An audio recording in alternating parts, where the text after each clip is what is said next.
Bonjour à tous, je suis ravie de vous retrouver aujourd'hui pour une nouvelle vidéo.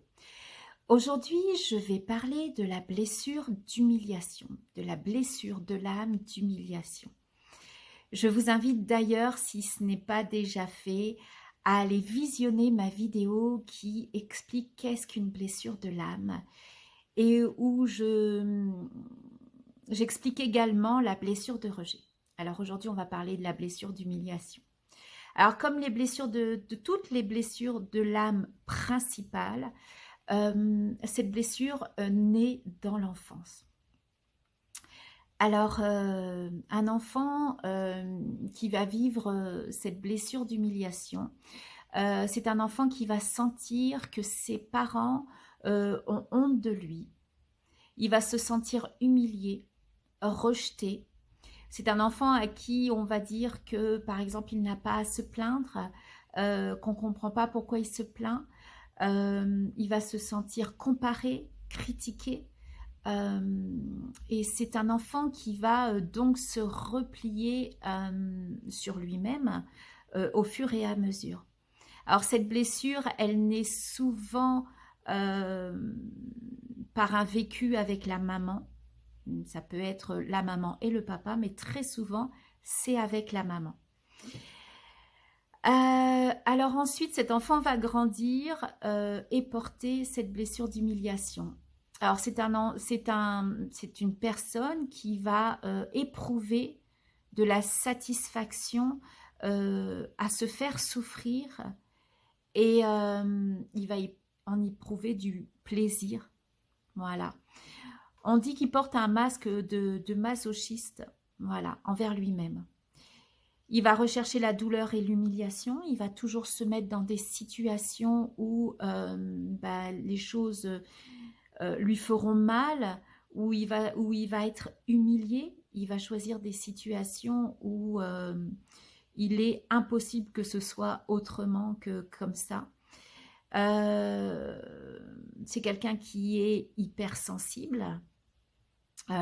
C'est quelqu'un qui se dévalorise très souvent.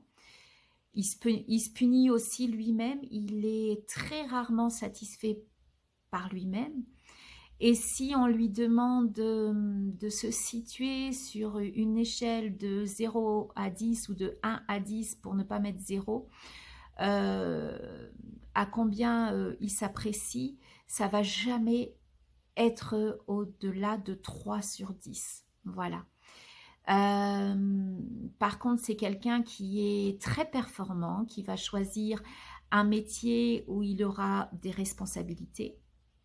Dans les cas extrêmes où il va se sentir perdu, il n'aura pas guéri cette blessure, ses responsabilités, il va les fuir parce que il aura peur de ne pas être à la hauteur, et ne pas être à la hauteur, c'est quelque chose qui est impensable pour lui.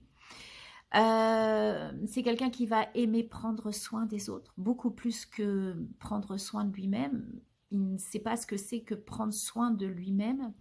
Il va chercher une relation fusionnelle à la maman, qui ne va pas trouver, évidemment, puisque la maman lui a fait vivre cette blessure d'humiliation. Alors cet enfant va être très frustré du fait euh, qu'il ait un ressenti de rejet de la part de sa maman.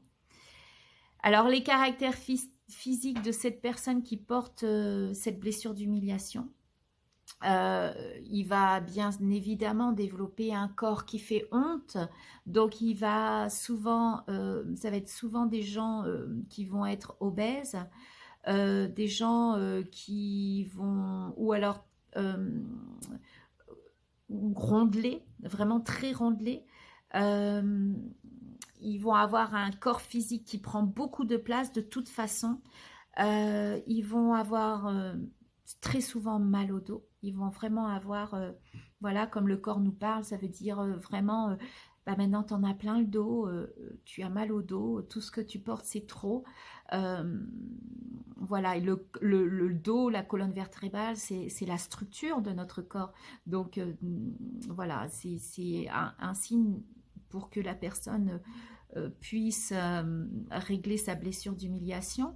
C'est des gens qui vont avoir très mal à la gorge parce que effectivement la gorge c'est les choses non dites, c'est ce qui reste coincé et qui n'a pas été dit. C'est des gens qui vont avoir des problèmes respiratoires, des problèmes cardiaques parce que le cœur et les poumons expriment la tristesse. Ça va être des gens qui vont être à l'extrême au niveau de l'alimentation. Voilà. Eh bien, j'espère que cette courte vidéo vous aura permis de comprendre la blessure d'humiliation. Et je vous dis à très bientôt pour une prochaine vidéo et je vous souhaite une très très belle journée. À bientôt. Au revoir.